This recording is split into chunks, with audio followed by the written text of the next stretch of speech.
There's a power play inside sales conversations. And there's different tactics and strategies out there, but high pressure gaslighting sales is not something you will ever learn from me. And what you will learn from me as how to be an empathetic leader that allows people to gently guide themselves into a buying decision, which then results in more sales for you, a better brand reputation, and everybody's gonna feel really good when they go into your program. I love acceleration. That is a core value of a lot of high power, high ticket buyers. Like, I could probably figure this out on my own, but how are you gonna get me there faster, right? One example of how I'm helping my clients get to places faster is with Peaches. Peaches is my AI assistant. Sales success is highly tied to your ability to play the power game. Sales is all about negotiating power, but not in some bad way, in actually a really powerful way. I'm sure you're all very familiar with the 48 Laws of Power by Robert Greene. An interesting approach to this today that I wanted to offer to my audience is exactly how you can take the 48 Laws of Power, specifically number 1, and apply it to your sales success. Law number 1, never outshine the master. Always make those above you feel comfortably superior. In your desire to please or impress them, do not go too far in displaying your talents, or you might accomplish the opposite. Inspire fear and insecurity on accident. Make your masters appear more brilliant than they are, and you will attain the heights of power.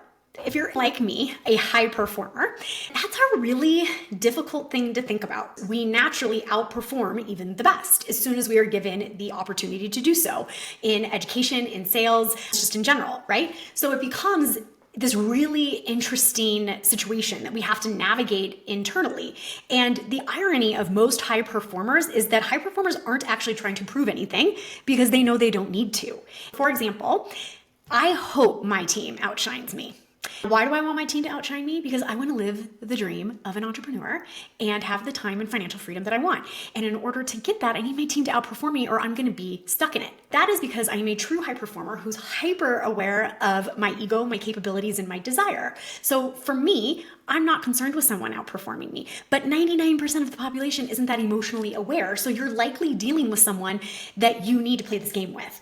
And I could go on and talk about how this applies in every element of life. But what we're going to do is apply it to sales today, because I believe that's the most powerful application. So first you want to listen to this training. It's really critical that you listen first. When you're done, I want you to type out, okay, you ready for this? Outperform, okay? Outperform.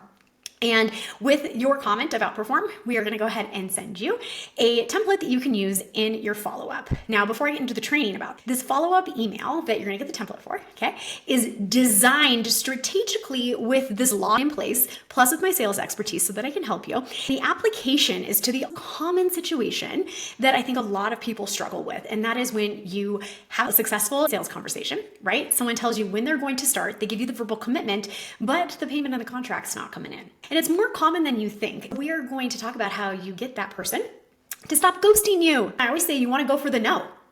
If they don't give you a no, then maybe you keep going after until you get a no. And usually in the process, if done correctly, which I'm giving you that tool today, you will be able to re-engage them and hopefully get that. We're talking about never outperforming the master. In a sales conversation, when you think about outshining the master, I want you to think about this a little bit. There's a power play inside sales conversations. And there's different tactics and strategies out there, but high pressure gaslighting sales is not something you will ever learn from me. And what you will learn from me as how to be an empathetic leader that allows people to gently guide themselves into a buying decision, which then results in more sales for you, a better brand reputation, and everybody's gonna feel really good when they go into your program or they sign up for your service or they buy your course or your support or consulting. It's really critical that the buying experience is positive so that when they are your client, they continue to have success and trust is established. So how do you avoid outshining a mentor when you are in a sales conversation? This is the application in sales conversations and negotiations. Number 1, make the client the hero. When presenting solutions or pitching ideas, make the client feel like the smart decision maker. Instead of overwhelming them with how amazing your product or service is, ask questions that lead them to see its value for themselves. For example, based on what you're aiming to achieve, how do you feel the solution might accelerate your goals? This gives them the sense of discovery and ownership over the idea. So make the client the hero. How do you feel the solution might accelerate your goals? I love acceleration.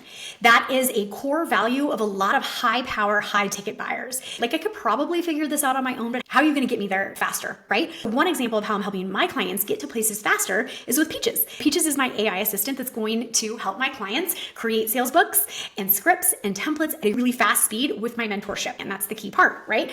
So you can tie it back to acceleration. Subtle guidance, not dominance. This is really critical. I want you to really feel that. Subtle guidance, not dominance. People that feel like they need to dominate over others, cause drama, manipulate situations, get in a power struggle, that's a them thing. And I don't want them. I want someone that is wholly confident and is able to receive and to give. And that is subtle guidance. And that, in my opinion, friends, is way more popular than dominance. So in negotiations, guide your prospect gently towards a solution. Position options as something they are choosing rather than what you're trying to sell. For instance, given your expertise, you probably see why this option could be a better fit for your business. This makes them feel empowered and in control of the final decision. It also allows you to understand and predict what future objections or hesitations you may have in the sales cycle. So I have this rule, if you've ever worked with me, bought a product from me, gosh darn, if you've ever read anything from me, you know that I always say periods end conversations, question marks keep them going. Always be curious, always be successful in sales. Super powerful, friends, and I want you to sit on that. Number 3, handling objections with empathy. Tactical empathy is one of my favorite strategies. And if you've never read Never Split the Difference, you absolutely should. It is powerful and his perspective is amazing and you can apply it to sales. When overcoming objections, focus on validating their concerns rather than streamrolling them with facts. Acknowledge their expertise or knowledge by saying something like, I can see why you would be cautious about that. You've probably dealt with similar issues before. This reinforces their intelligence and allows you to introduce your solution in a way that doesn't make them feel inferior for having raised an objection. Super powerful, especially when you're dealing with high power decision makers. And this is a key element. But even if you're not dealing with a high power executive or business owner, everybody wants to feel heard. So make sure that you're listening and you let the person know you're listening. And that is the strategy behind being empathetic. It helps you build better relationships. So be empathetic. All right, next. Share success. If you're closing a deal, make it clear that the decision is a result of their savvy decision making. Let the decision be theirs. Don't force it on them. For instance, this choice shows your team is really ahead of the curve in recognizing the potential for the solution. You're making a smart move. This frames their decision as a reflection of their own strategic thinking, not the brilliance of your pitch. All right. What it means is that the neck is actually controlling the decision, but it appears the head is. That is your responsibility in the sales process, is to be the neck. You're turning the head to focus on the right things, but the head is actually making the decision, which is the prospect. This is critical because by allowing the prospect to feel what? Intelligent, in control, and validated, you avoid triggering any sense of inferior. Oh my gosh, what a tongue twister of them feeling inferior, or that there's any type of competition that they have to deal with, which then makes them move forward confidently. The reason why I chose to provide you with this follow-up email as a thank you for listening to this video is because one of the most common issues that I see, especially right now as I'm recording this, when buyers take a longer time to make a decision, they're second guessing their decisions, they're trying to keep as much cash reserve as possible, spending it strategically. It doesn't mean they're not spending. It means that they're just spending it a little more strategically, not as free-willed with their cash reserves. And so what happens a lot of times is you have this great, amazing sales conversation and you think you're getting a client, they give you a verbal, they tell you when you're gonna start and all of the things, but then something happens and they don't do it. And then on top of that, they're now not responding to you, which is extremely frustrating to someone who thinks they had sales success. So I want you to get to the bottom of it. I want you to get a no, or I want you to get a yes. So once again, comment below, outperform, and we will send you the tried, true, tested, and successful email template that you need for this type of follow-up. Now, don't forget, friends, please follow and comment. And if this was valuable for you, please send it to a friend. Till next time, I'm Michelle Terpstra.